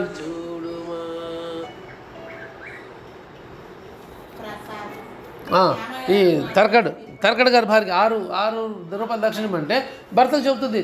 అప్పుడు ఆయన చెప్తాడు బాబా గారికి 6 రూపాయలతో ఏం అవసరం, అవి కాదు బాబా గారిని అడిగింది. 6 అంటే అడుగుతున్నారంటే 6 సంఖ్య, అరిషడ్ వర్గాలు కామ క్రోధ లోభ మోహ మదం మత్సరం, ఈ 6 బాబా గారు సమర్పించమంటున్నారు నీ దగ్గర నుంచి. కాబట్టి రేపు పొద్దున వెళ్ళి బాబా గారికి ఇవే సమర్పించు అంటారు అని పొద్దున ఏమి వెళ్తుంది బాబా గారి దర్శనం చేసుకుంటుంది. 4 రూపాయల దక్షిణ ఇది ఇవ్వు అంటారు. అంటే అప్పుడు చెప్తుందామా, ఇదిగో బాబా, ఇదిగో నాలో ఉన్న 6 శత్రువులు అహంకారం ఏవైతే ఉన్నాయో కామ క్రోధ లోభ మోహ మదం మత్సరం, అది బాబా 6 మీకు సమర్పిస్తున్నాను అని అంటుంది. అప్పుడు బాబా గారు ఆశీర్వదిస్తారు. ఇలా ఉంటుంది బాబా గారి భాష. ఆయన అడిగే రూపాయలు దానికి ఏం పని, విద్యుత్ ఆలోచించాడు చూడండి. ఇది 6 రూపాయల దక్షిణ అడిగింది బాబా గారు. అది 9 లడ్డూలు 9 రద్దలు వేసింది గుర్రం అంటే ఏంది, నవభక్తి సమర్పించండి. అన్ని భాషలకు అర్థం చేసుకోవాలి, మనసు పెట్టాలి, అప్పుడే అర్థమవుతుంది. 5 లడ్డూలు కృష్ణ జాగేశ్వర భీష్ముడు అడిగితే 5 లడ్డూలతో తిన్న పదార్థం ఆయనకేం అవసరం, అడిగితే ఎవరైనా తెచ్చి పెడతారు. కానీ బాబా గారు అడిగింది కాదు, దానిలో భావం ఏమై ఉంటుంది అని ఆలోచిస్తే ఈ కాకా మహాజాను లేకపోతే ఎవరు చెప్తారు, ఈ కాకా మహాజా దాదా కేల్కర్ చెప్తాడు. దాదా కేల్కర్ ప్రతి దానికి సలహాలు తీసుకుంటూ ఉండేవారు. దాదా కేల్కర్ చెప్పాడు ఆయన లడ్డూలు కదా ఇంకోటి ఏదో అడిగారు అని నువ్వు ఆలోచించి నీకు చెప్తానంటే ఆయన ఆ వాడాలో కూర్చొని దీక్షిత్ వాడ ఉంది అప్పటికి వీళ్ళు కూర్చొని దీక్షిత్ వాడ కూర్చొని ఆలోచిస్తే అప్పుడు అది స్మరణతో వస్తుంది. బాబా స్మరించుకోగా నెమ్మటి ఆయన తెలియకుండా అభంగాలు 5 అభంగాలు గబగబా రాస్తాడు, రాసి చదువుతాడు ఆయన. ఇది బాబా గారు అడుగుంటారు. 5 వస్తాయి ఖచ్చితంగా, ఆ రోజు రాదు. ఇంకా ముందు 3 వస్తాయి, తర్వాత 2 వస్తాయి. 5 రాస్తాడు, తర్వాత ఇంక రావు. అప్పుడు పొద్దున్న తీసుకెళ్ళి 5 లడ్డులు అంటే ఇది తీసుకెళ్ళి ఆయన సమర్పిస్తారు. ఇదిగో బాబా అని ఇప్పుడు బాబా బ్లెస్ చేస్తారు. ఆ 5 బాబా గారి హారతుల్లో చేర్చారు. ఇది బాబాగారు అడిగి మరీ రాయించుకున్నారు. అంత విశిష్టత ఉంటుంది ఆహారంకి. బాబా ప్రతిదీ విశిష్ట చర్య, బాబాగారు ప్రతిదీ ఉన్నతమే. మనం అర్థం చేసుకోలేకపోతున్నాం బాబాగారి తత్వాన్ని, బాబాగారిని. అలా అమ్మని అప్డేట్ చేస్తూ బాబాగారి ప్రసాదాలతో తమను తన్ని నాలెడ్జ్ పెంచుతూ అలా అమ్మ వస్తూ పోతూ కొన్నాళ్ళు ఉండటం, మళ్ళీ హైదరాబాద్ ఉద్యోగానికి రావడం. అమ్మ ఇరిగేషన్ ఉమెన్ వెల్ఫేర్లో చేసేవారు, శ్రీ శిశు సంక్షేమ శాఖ ఉంటుంది కదా, ఆ దానిలో అమ్మ పనిచేసేవారు ఉద్యోగం ఆఫీసర్గా. ఆ తర్వాత గెస్టెడ్ ఆఫీసర్ క్యాడర్లో రిటైర్ అయ్యారు. ఈ వస్తూ పోతూ ఉండి అమ్మకి సంకల్పం కలిగింది, ఈ సత్యతని ఎలా అయినా నేను మరాఠీ తెలుగు వాళ్ళకి అందించాలి, మరాఠీలో ఉంది, దీన్ని తెలుగు వాళ్ళకి అందించాలని అమ్మ షిరిడీలో కొన్ని నెలల పాటు ఉండిపోయి మరాఠీ నేర్చుకొని ఆ మరాఠీ గ్రంథాన్ని దగ్గర పెట్టుకొని గుణించుకుంటూ తెలియపోతే ఇంకెవరైనా అడుగుతూ అర్థాలు తెలుసుకుంటూ తెలుగులో అనుదించడం మొదలుపెట్టారు. ఒక సందర్భంలో ఒక చోట ఒక స్టేజ్లో ఆగిపోతుంది, భావం అర్థం కాదు. బాబా గారు మరాఠీ గ్రంథం నుంచి తెలుగు భావం ఏమొస్తుంది దానికి అర్థం కాదు. చావిడి దగ్గర కూర్చొని అమ్మ ఆలోచిస్తూ ఉంటుంటారు, ఏంది రావట్లేదు, ఏం భావం ఎట్లా రాయాలి ఏంటని. అప్పుడు ఒక తెల్లటి కఫిని వేసుకున్న ఫకీరు చేతిలో పట్టుకొని గడ్డంతో ఉన్న పెద్ద ఫకీర్లా ఉన్న వచ్చి ఓ డిక్షనరీ తెచ్చి అమ్మవాళ్ళు ఇలా ఇసిరేస్తాడు, ఇదిగో చూడు నీ పనికి వస్తుందేమో అని. ఇప్పుడు ఆశ్చర్యపడుతుంది, ఈయనెవరు నా దగ్గర ఇచ్చాడు ఏందని. చూస్తే సరే చూడమన్నారు కదా, ఓపెన్ చేసి చూస్తే అది Marathi to English dictionary, Marathi పదాన్ని ఇంగ్లీష్లో కన్వర్ట్ చేసుకునే డిక్షనరీ, ఎలా అర్థం స్ఫురిస్తుందో అది. ఓహో నా సందర్భం ఇది సరిపోయిందా, ఇది ఇస్తారు అని అమ్మ చూసేటప్పుడు ఆయన ద్వారకా మధ్య వెళ్ళిపోతున్నారంట గబగబ నడుచుకుంటా. ఏమి లేచి వెళ్ళిపోయిలో ఆయన అదృశ్యం అయిపోయారు, కనిపించలేదు ఇంకా. అప్పుడు అమ్మకి స్ట్రైక్ అవుట్ అయింది, ఇది బాబాగారి చర్య. ఎంత ధన్యురాలు, ప్రత్యక్షంగా బాబాగా దర్శనం చేసుకున్న తల్లి ఎంత ధన్యురాలు, భాగ్యవంతురాలు. అప్పుడు బాబాగారు అప్పుడు వచ్చి కూర్చొని తను ఏ పదమైతే మరాఠీలో డౌట్ ఉందో ఆ పదాన్ని ఇంగ్లీష్ తర్జుమా చేసుకొని ఆ ఇంగ్లీష్ మీద తెలుగులోకి మార్చుకొని అప్పుడు రాశారు, ఆ భావాన్ని వ్యక్తపరిచారు. ఇలాంటి సందర్భం సచరిత్రలో వస్తుందా? అర్థం కాని సందర్భం. నాకు అర్థం కావట్లేదు బాబాని బాబాగారి దగ్గరికి వచ్చిన ఎవరన్నా వచ్చారా, వచ్చిన సందర్భం ఉందా? లేదు. నాకు అర్థం కావట్లేదని సచరిత్రలో భాగంగా ఎవరైనా వెళ్ళారా బాబాగారి దగ్గరికి? సచరితే కాదు, ఏదైనా ఒక భావాన్ని అర్థం కావట్లేదని బాబాగారి దగ్గరికి వచ్చి ఎవరైనా అడిగారా, బాబా నాకు దీని అర్థం కావట్లేదు నాకు చెప్పండి అని. అదే శ్యామ దగ్గరికి వెళ్ళి దీని గురించి నా గురించి మాట్లాడుకుంటున్నాండి, ఎక్కడొచ్చింది? మనం పారాయణ చేస్తున్నాం కదా, పఠిస్తున్నాం. పాఠకులంగా ఉండిపోతే ఉపయోగం లేదు. పారాయణగానే చేయండి, చేద్దాము. పరిగెత్తుకుంటూ పోతే ఉపయోగం లేదు. అది దాసుకొని వచ్చి ఈశావాస్య భావార్థాన్ని బోధ నాకు అర్థం కావట్లేదు బాబా, పండితుని పామర్లు అందరిని అడిగేశాను, నాకు అది బోధపడట్లేదు అని అప్పుడు బాబా దగ్గరికి వస్తాడు చివరి ప్రయత్నంగా. ఏం కొను, ఎట్లా ఉన్నావు, మీ అనుకు చిత్రం నా పాయింట్, నేను దేనికోసం దుఃఖించాలి అన్నాడు. అది విశ్వాసం. అట్లా ఉండాలి మనం. ఎందుకు ఉండాలన్నాడు, అంత క్షేమమేనా, మీకు తెలియదు ఏముంది అని చెప్పి తన మనసులో డౌట్ చెప్తే అప్పుడు నువ్వు ఎక్కడి నుంచి వచ్చి అక్కడ పోయా, నువ్వు ఆ పన్నమ్మాయి తెలిపిద్ది పో అని తెలిపారు. ఇది ప్రతి ప్రశ్న జవాబు, ప్రతి సమస్యకి ఆన్సర్ బాబాగారి దగ్గర ఉంటుంది. అది మనం విశ్వాసం పట్టలేకపోతున్నాం అంతే. లోపం మందే, ఆయనది కాదు. మందే ఆ లోపాన్ని మనం తొలగించుకొని బాబాగారి దగ్గరికి ఏడ్చుకోవాలి మనం. అట్లా అమ్మ తర్జుమా చేసుకుంటూ రాస్తూ 21 అధ్యాయాలు 22 అధ్యాయాలు షిరిడీలో అనుదించడం జరిగింది. హాఫ్ ఆఫ్ ద సచరిత్రలు 53 అధ్యాయాల్లో 27 కాదు 16 అధ్యాయాలు 17 అధ్యాయాలు అమ్మ షిరిడీలో అనువదించారు. షిరిడీలో ఉండిపోయి అనువదించారు మరాఠీ నుంచి తెలుగుకి. ఆ తర్వాత హైదరాబాద్ వచ్చేసి హైదరాబాద్లో మళ్ళీ అమ్మ స్థలం కొని బాబాగారి మందిరం కట్టించి మళ్ళీ అక్కడ నివాసం ఉంటూ మిగతా అధ్యాయాన్ని పూర్తి చేశారు మరాఠీ నుంచి తెలుగుకి. ఆ వస్తూ మళ్ళీ అట్లా మళ్ళీ షిరిడీ వస్తూ పోతూ ఇట్లా ఈ గమ్యం, ఈ ప్రయాణం అంతా సాగుతూ ఈ సచ్చరిత్రని మరాఠీ నుంచి సంపూర్ణంగా పూర్తిగా తెలుగులోకి అనువదించడానికి అమ్మకు పెట్టిన కాలం ఎంత ఉంటుంది? 28 సంవత్సరాలు అక్షరాల 28 సంవత్సరాల అమ్మ తపస్సు, ఈ సచ్చరిత అంత తేలిక రాలేదు. ఫ్యాన్ల కింద కూర్చొని రాసింది కాదు, టేబుల్ మీద కూర్చోబెట్టి రాసింది కాదు. కఠోర శ్రమ చేసి అన్నిటిని చంపుకొని, అన్ని కోరికల్ని, వ్యామోహాన్ని, మోహాన్ని అన్ని చంపుకొని అమ్మ రాసిన గ్రంథం. అందుకే సచ్చరితకి విలువ ఇవ్వాలి. మనం సచ్చరితకి విలువ ఇవ్వాల్సిందే. విలువ ఇస్తేనే బాబా గారికి విలువ ఇచ్చినట్టు మనం, లేకపోతే లేదు. సచ్చరిత వేరు కాదు, బాబా గారు వేరు కాదు, బాబా గారు వేరు కాదు, ద్వారకామాయి వేరు కాదు, ద్వారం వేరు కాదు, సమాధానం వేరు కాదు, సమాధానం వేరు కాదు, చావడి వేరు కాదు, బాబా గారు వేరు కాదు, సత్సంగం వేరు కాదు. అవన్నీ మనం తెలుసుకోవాలి. మనం విలువ గౌరవించాలి. మనం ఆయన గౌరవిస్తే ఆయన మనల్ని గౌరవిస్తారు. బాబా మీ వల్లే మాకు ఈ శోభ 3 అధ్యాయాలు చెప్పారు. ఇవాళ మన అందరినీ ఎందుకు అందరూ మనం ఆప్యాయంగా ప్రేమ పిలుస్తారంటే మనం గొప్పతనం చూసి కానే కాదు, నా టాలెంట్ ఇంకో టాలెంట్ కాదు, బాబా గారు చూసి మనల్ని గౌరవిస్తున్నారు. బాబా గారితోనే మనకి గౌరవం, ఈ పలకరింపులు కావాలి, ప్రేమాభిమానాలు కావచ్చు, అంతే. వ్యక్తిగతాలు కానే కావు. అందుకే మనం ఆయన గౌరవించాలి. సత్యతను గౌరవించుకోవాలి. మనం ఆ సత్యత మన అవకాశం పట్టాలి. మనం తాగాలి, అమృతాన్ని సేవించండి అని చెప్పి మొత్తుకున్నాడు ఆయన. కాళ్ళు మీ పాద నమస్కారం చేస్తున్నాను, మిమ్మల్ని వేడుకుంటున్నానని ఎన్నిసార్లు అన్నారు సత్యతలో. ఆ చదువుతూ బాధేస్తుంది నాకు, నీకు ఎందుకు బాబు అంత కర్మ అని. ఆయన నిరంతా ఒక స్థాయిలో పనిచేసిన ఆయన, జడ్జిగా పనిచేసిన ఆయన మీ పాదాలకు నమస్కారం చేస్తున్నానంటే అది ఎంత నిరభిమానం, ఎంత నిరహంకారంగా ఆయన ప్రార్థన చేశారు హేమంత్ పంత్ గారు మన అందరినీ. అందుకని మనం గౌరవించాలి సచ్చరితని. అందుకని మనం కృతజ్ఞతగా ఉండాలి. కృతజ్ఞతలు కాకూడదు, కృతజ్ఞతగా ఉండాలి. బాబా గారి దగ్గర ఫలితాలు ఇచ్చేసాడు కదా, అయిపోయింది, దేవుడిని వైద్యుని మర్చిపోయి బాబా మర్చిపోదాం అనుకుంటూ కుదరదు. ఆయన ఇచ్చే కొంత మనం గుర్తు చేసుకుంటూ ఉండాలి. ఇప్పుడు మనకి ఎవరు డబ్బులు ఇస్తున్నారు లేకపోతే పెడుతున్నారు అనుకోండి, ఎప్పుడు వాళ్ళు గుర్తుపెట్టుకుంటూ ఉంటాం. మర్చిపోం, ఎందుకు పెడుతున్నారు కాబట్టి. అలా ఉండాలి. పెట్టేశారు కదా తినేసాం కదా మర్చిపోతే ఉపయోగం లేదు. అప్పుడు కృతజ్ఞతలు అవుతాం మర్చిపోతే. కృతజ్ఞత ఎప్పుడు మర్చిపోరు. బాబా గారితో నువ్వు ఫలితాలు పొందావు, ఎప్పుడు బాబా గారిని మరవకూడదు. ఇంకా ఇంకా ఇంకా మన దగ్గర పొందాలి. ఇంకా పెట్టి బాబా మాకు ఇంకా పెట్టి ఇంకా మేము పెడతాం పెట్టి మొదటి ఫలాలని. అందుకనే శ్యామాయ అన్నాడు, బాబా మాకు బుగ్గ గిల్లే చిలిపి మాకు వద్దయ్యా, రోజు కొత్త మిఠాయిలు ఇచ్చే దేవుడు కావాలి మాకు.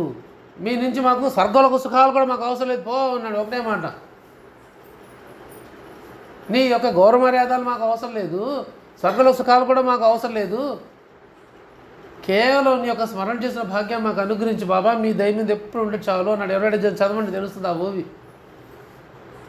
27 కాదు, అమ్మాయికి ఇది ఇచ్చినప్పుడు 35 34 అది ఔరంగాబాద్ గారు భార్యకి ఇచ్చినప్పుడు పర్మిషన్ ఇప్పిస్తున్నప్పుడు, బాబా గారు ఆశీర్వాదం ఇప్పిస్తున్నప్పుడు, అది సచ్చరిత. వాళ్ళు భక్తులు. అటువంటి భక్తిని మనం పెంపొందించుకోవాలి. అండ్ సచ్చరితని మనం హృదయంలో పెట్టుకోవాలి.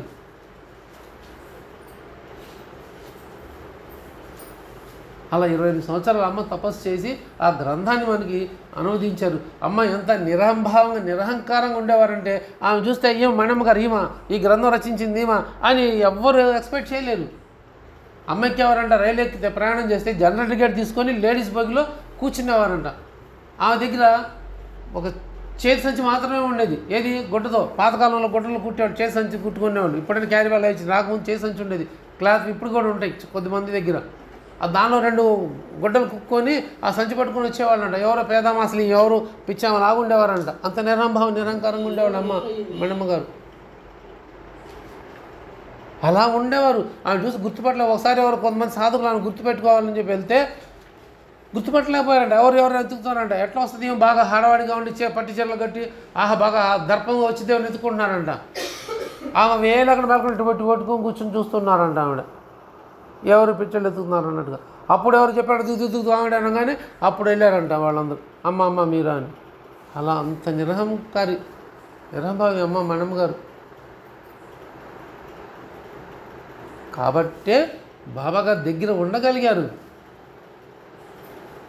బాబాగారు ఆ యోగ్యత భాగ్యాన్ని అమ్మకి అనుగ్రహించారు. అమ్మ గ్రంథం పూర్తయిన తర్వాత షిరిడి సాయి సంస్థానం వాళ్ళకి అప్పచెప్తే ఇస్తే అప్పుడు వాళ్ళు దానన్నీ ప్రూఫ్ రీడ్స్ అన్నీ చేసి మళ్ళీ అమ్మకి ఇచ్చారు. మొత్తం రెడీ చేసిన తర్వాత ఈ అమ్మ మొత్తం అంతా ఈ ప్రాసెస్ అంతా 28 సంవత్సరాల ప్రాసెస్ అమ్మ రాయడంతో సరిపోయింది. తమనదించకుండా రాసిన తర్వాత మళ్ళీ దాన్ని ప్రూఫ్ రీడ్ చేయాలి. ప్రింటింగ్ ఇవ్వాలి. ఆ వర్క్ కూడా బ్యాక్గ్రౌండ్ వర్క్ కూడా ఆమె చేశారు. చేసి మొత్తం ప్రూఫ్లన్నీ చేసి వాళ్ళు సంస్థానం వాళ్ళకి హ్యాండ్ ఓవర్ రైట్స్ ఇస్తే అప్పుడు వాళ్ళు గ్రంథ రూపంలో శ్రీ సాయి సత్యత ఒకటి తెలుగు గ్రంథాన్ని ప్రింట్ చేయించి అప్పచెప్పడం జరిగింది. ఇది 2004లో జరిగింది. 2004లో మొట్టమొదటి కాపీ ప్రింట్ అయి వచ్చింది సత్యత గ్రంథం. సంస్థానం వాళ్ళ దగ్గర అధికారికంగా వచ్చింది. ఏ రోజు కూడా అమ్మగా నేను రాశాను, నేను గొప్పదాన్ని అని ఏనాడు ఆవిడ ఫీల్ అవ్వదు. ఆమె జీవితాన్ని చూస్తే మనకు అర్థమవుతుంది. చాలా నిడారమ్మ 2-3 చీరలు ఉన్నాయంట అంతే ఆమెకి, ఇంకేమీ లేవు. ఆవిడ తోడు ఒక కుక్క ఓ పిల్లి ఉండేది. ఆ బాబాగారు గుడి కట్టించారు. వచ్చిన డబ్బులను పెట్టి ఆ బాబాగారి గుడిని డెవలప్ చేశారు. కట్టించారు. స్థలం కొని కట్టిస్తే దురదృష్టం ఏంటంటే అది ముస్లిమ్స్ ఏరియా కాబట్టి ఆ ముస్లిమ్స్ ఆ టెంపుల్ని, ఆ మందిరాన్ని డెవలప్ చేయకుండా అడ్డం పడటం ఏదో చాలా పేచీలు కూడా పెట్టారు. అయినా అమ్మ అన్నింటిని తట్టుకొని బాబాగారికి వదిలేసి అదిగో ఆయన ఉన్నాడు, నేనున్నాను, నీ బాబాగారిని తోడుగా ఉంచుకొని అమ్మ ఉండేవారు. అంత నిడారంబర జీవితం గడిపారు అమ్మ. కుక్క పిల్లి తోడు. వచ్చిన వాళ్ళు ఎవరైనా వస్తే వాళ్ళు భోజనం పెట్టుకొని పంపించేవాళ్ళు కాదు. తనే వండుకునేవారు. అమ్మ ఎవరిని వండించేవాళ్ళు కాదు. చాలా సింపుల్ జీవితాన్ని గడిపారు. ఎవరైనా భక్తులు వెళ్ళి వస్తే అమ్మ ఆశ్చర్యకర విషయం ఏంటంటే ఒక గెస్టెడ్ ఆఫీసర్ స్థాయిలో పనిచేసిన అమ్మకి, ఆ తల్లికి కూల్ డ్రింక్ అంటే తెలియదంట. నమ్ముతారా ఎవరన్నా? వాస్తవం. కూల్ డ్రింక్ అంటే తెలియదు. థమ్సప్ ఏందో లేకపోతే తెలియని స్థితిలో అమ్మ ఉన్నారంటే చూడండి ఆ దృష్టి దేని మీద ఉందో. ఎవరో భక్తులకు వెళ్ళి అమ్మ కూల్ డ్రింక్ అంటే ఏందమ్మా ఎట్లా ఉంటుంది అన్నారంట. అని ఇట్లా ఉంటుందమ్మా అంటే అయితే తెప్పించండి చూద్దామని అన్నారంట. అని తెప్పించుకొని తాగారంట ఎలా ఉంటుంది అని. అప్పుడుదా తెలియదు, దాని పేరు కూడా తెలియదు తనకి. ఇది కూల్ డ్రింక్ అంటారు, ఇది థమ్సప్ అంటారు, లిమ్కా అంటారు, స్ప్రైట్ అంటారు, అవి కూడా తెలియని ఒక్క ఎంత స్థితిలో ఉన్నారంటే ఇక్కడ అర్థమవుతుంది తను ఎంత సాధకురాలు. అంటే తన సాధన దృష్టి అంతా ఎక్కడ ఉంది? బాబాగారు మీ పట్లే ఉంది. భగవద్గీత తప్పితే బయట దృష్టి లేదు కాబట్టి అమ్మకు తెలియదు. అది ఎప్పుడో బీసీలు జరిగింది కాదు, జస్ట్ 2000 సంవత్సరాల తర్వాత జరిగింది ఇది. అంటే 2013, 14 ఆ టైంలో 12లోను ఆ టైంలో జరిగింది ఇది. లేకపోతే 10 లోపు మన సత్సంగ సభ్యులు వెళ్తే వాళ్ళు అడిగితే అమ్మ చెప్పిన మాట అది వాళ్ళ అనుభవం చెప్పారు. అమ్మ చూడండి అమ్మ ఎంత ఇదిగా ఉన్నారు, వెనకబడింది. తెలీదు, అది కూడా తెలీదు. అంటే ఆ దృష్టి ఎక్కడుంది? పరమార్థానికి అంకితమయ్యారు, బాబాగారి సేవకు అంకితమైపోయారు. అలా చేస్తూ అమ్మ తమ శ్రేష్ఠ జీవితాన్ని ఒంటరిగానే అక్కడే హైదరాబాద్లోనే ఆ బాబాగారి మందిరంలో జరుపుతూ 2000 ఈ తారీఖు డిసెంబరు 17వ తారీఖు 2014లో అనుకుంటాను. 14లో అమ్మ 2015లో అమ్మ తమ శరీరాన్ని బాబాగారిలో తన చైతన్య జ్యోతిని బాబాగారిలో ఐక్యం చేశారు. శరీరాన్ని విడిచారు, బాబాగారిలో ఐక్యమయ్యారు. ఆ ధన్యభాగ్య జీవి సాధకురాలు అమ్మ మన్నమ్మ గారి తపస్సు శ్రీ సాయి సత్యత. మనం సత్యతని ఎంత విలువిస్తామో బాబాగారిని అంత గౌరవించినట్టు అమ్మని అంత గౌరవించినట్టు ఆ భాష, ఆ భావం అమ్మ కాబట్టి అమ్మ చేత మాత్రం బాబాగారు రాయించుకుంటే రాస్తారు. అమ్మ గొప్పతనం కూడా లేదు దాంట్లో. బాబాగారు స్ఫురణకిచ్చి రాయించుకుంటే రాసింది. అమ్మని ఎవరన్నా నాదే ఉందయ్యా అంతా హేమడ్ పంతు రాసింది, నాదే ఉందయ్యా అని ఎవరంటే ఎప్పుడు అమ్మ నాదేం లేదు హేమడ్ పంతు రాసినా దాన్ని మీకు తెలియపరిచాను అంతే, నాదే ఉంది అని ఎవరంట. అంటే అది కూడా తన మీద ఆపాదించుకోవట్లేదు చూడండి. అది కూడా ఆయన హేమడ్ పంత్ గారికి అంట కడుతున్నారు. ఆ ఉపద్ఘాతం చదవండి ఉంటే తెలుస్తుంది అమ్మ మణమ్మ గారిది. సచరిత్రలో 3 ఉపద్ఘాతాలు ఉంటాయి. ఫస్ట్ మణమ్మ గారి ఉపద్ఘాతం. సాయిబాబా అంటే ఎవరు అన్న డెఫినేషన్ ఇచ్చారు అక్కడ. ఫస్ట్లోనే ఇచ్చారు, ఫస్ట్ పేరాలోనే. ధర్మ సంస్థాపన కొరకు తాపత్రయంతో బాధపడే చదవండి. ఫస్ట్ అధ్యాయం ఫస్ట్ విషయ సూచిక కంటే ముందు ఉంటుంది.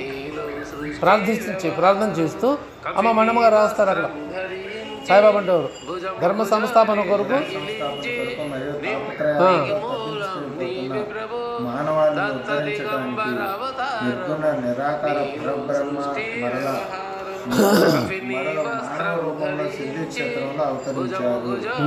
ఈ సగుణ సాకార మూర్తి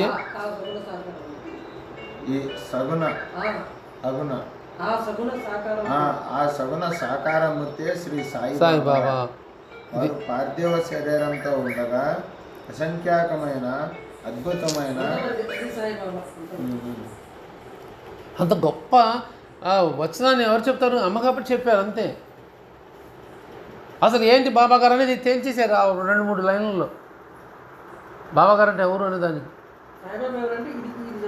ఆ పరబ్రహ్మ స్వరూపుడే అదిగో మన కోసం మానవుడిగా మానవ రూపం తీసుకుని షిరిడి క్షేత్రం ప్రకటమైనారు. ఎందుకు? తాపత్రబాధ మనందరం తప్పించుకుపోతున్నాం. తాపత్రం నా కొడుకు ఆస్తులు కావాలి, నా కూతురు మంచి మొగుడు రావాలి, నేను బాగా ఆస్తులు సంపాదించాను, నేను ఉన్నాడు కానీ ఇంకెక్కువ కావాలి, నాకు ఒక ఇల్లు చాలు, ఇంకా 4 ఇళ్ళు కొనాలి. తాపత్ర బాధలేని నాకు ఈ ఉద్యోగం, నాకు ఈ ప్రమోషన్ నుంచి పెద్ద ఆఫీసర్ని అయిపోవాలి, ఉన్నంత తృప్తిపడం.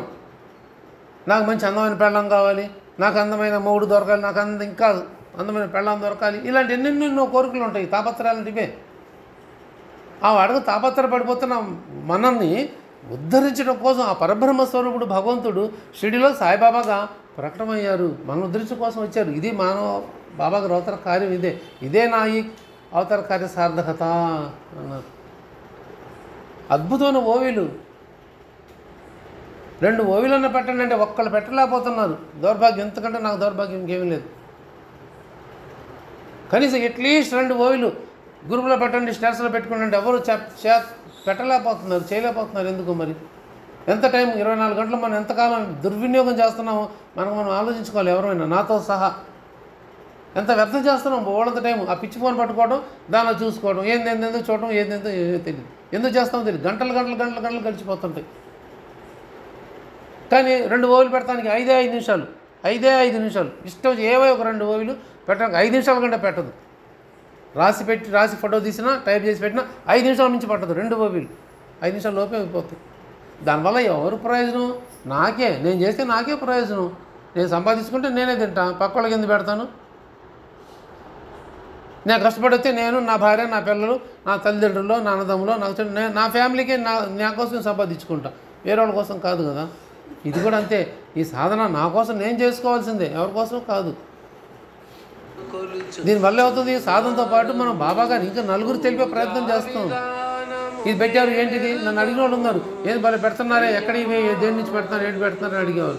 ఇదిగోండి అదే సాయి సత్యత. అందుకని క్లియర్ రాశాను, శ్రీ సాయి సత్యత ఓవి తెలుగు గ్రంథం అని. ఖచ్చితంగా ఓవి పెట్టి ఓవి కింద పెడతాం. పలానా అధ్యాయం పలానా ఓవి కూడా వాళ్ళకి తెలియాలి చదివేవాడికి. ఓహో ఈ గ్రంథం ఒకటి ఉందా, దీనిలో ఉందా అని ఆ ఓవి నచ్చుతుందని మనసు పడితే, బాగా చెప్పారే మనసు పడితే, సరే అది ఎక్కడ దొరుకుతుందండి, ఆ గ్రంథం గురించి అడుగుతారు. వాళ్ళకి ఒక 5 నిమిషాలు మనం ఆ గ్రంథం గురించి చెప్పొచ్చు. ఇష్టమై చదువుతాం అంటే మాకు ఒక గ్రంథం తెప్పించిస్తారా అని అడుగుతారు. ఒకసారి ఇవ్వకూడదు, 4-5 సార్లు చేత అడిగించుకొని అప్పుడు ఇవ్వాలి. అప్పుడు వాళ్ళకి శ్రద్ధ ఉందో లేదో తెలుస్తుంది. ఇది ప్రతి ఒక్క సత్సంగ సభ్యులు ఆచరించాల్సిన నియమం. ఇది నియమంగా పెట్టుకోవాలి మనం. అప్పుడే మనం బాబా గారి అది సేవ, నిజమైన సేవ అంటే అది చేసే సేవ. మనం ఇలాంటి సేవను మనం ఇంకా ముందు చేసుకుంటూ పోవాలి. ఒక సచరిత్రలో లేనిది ప్రపంచంలో ఎక్కడా లేదు. ఒక్క బాబా గారు ఇవ్వలేనిది ప్రపంచం అంతా వెతికినా ఎక్కడ దొరకదు. ఇస్తే బాబా గారు మాత్రమే ఇవ్వాలి. దొరికితే సచరిత్రలో మాత్రమే దొరకాలి, ఇంకెక్కడ దొరకదు. ఏ భావం అయినా సరే, ఏ సమస్య పరిష్కారం అయినా సరే. అన్ని గ్రంథాలు ఎక్కడ ఉండవు. అవి ఆయా మతానుసారం గ్రంథాలు విధంగా రాసుకుంటూ వెళ్ళిపోయారు తప్పితే సర్వమానవాళ్ళని ఉద్ధరించడానికి ఉండే గ్రంథం ఏదైనా ఉందంటే అది శ్రీ సాయి సచ్చరిత మాత్రమే. ఒక మతానికి ఒక గ్రంథం ఉంటుంది. ఆ గ్రంథం విలువలన్నీ ఒకటే. అవి పాటిస్తే వాళ్ళు బాగుంటారు. పాటించడం కోసం ఆ గ్రంథాలు భగవంతుడు వాళ్ళకి ఇచ్చాడు. ఏ మత గ్రంథమైనా సరే. మనకు కూడా మత గ్రంథాలు ఉన్నాయి. హిందూ మత గ్రంథం అంటే భగవద్గీత అంటాం, రామాయణం, భాగవతాలు ఇవన్నీ చెప్తాం కదా. మరి సాయి సచ్చరిత ఏ మత గ్రంథం అంటే ఏ మతం గ్రంథం కాదు, సర్వమత గ్రంథం. అది అన్ని మతాలు ఆచరించదగ్గది, ఆచరణయే తగ్గది. అందుకని అన్ని పేర్లు వస్తాయి దానిలో. ముస్లిమ్స్ పేర్లు వస్తాయి, క్రిస్టియన్స్ పేర్లు వస్తాయి, హిందువుల పేర్లు అన్నీ సంపాళంగా వస్తాయి మన సచ్చరితలో. గమనించండి, మనసు పెట్టి చదివితే అర్థమవుతుంది. పారాయణం చేయాలి, అప్పుడు మనం పారాయణత చెందుతాం. అందుకే పారాయణాలు పెట్టడం అవసరం. మనం టైం లేట్ అయినా సరే చదవాలి. అప్పుడే మనం అమ్మ యొక్క భావం, ఒక్కొక్క భావం అర్థం చదువుతుంటే అసలు మనసు ఎంత ఉల్లాసంగా ఉంటుంది. అబ్బా ఎంత మంచి ఇది అని. అలాంటి ఫలితాన్ని మనం బాబాగారి దగ్గర పొందాలి. అమ్మ యొక్క తపస్సుని మనం దుర్వినియోగం చేయకుండా మనం వాడుకోవాలి. అమ్మ తపస్సుని మనం ఎంజాయ్ చేయాలి ఆధ్యాత్మికంగా. అమ్మ పట్టుకోవాలి, మనం అమ్మ తపస్సుని మనం దోశలతో పట్టుకొని మనం ఆ ఫలితాన్ని తీసుకోవాలి. మనకో మంచిది, అది మనకి, మన కుటుంబానికి మంచిది, నా భార్యకి మంచిది, నా భర్తకు మంచిది, నా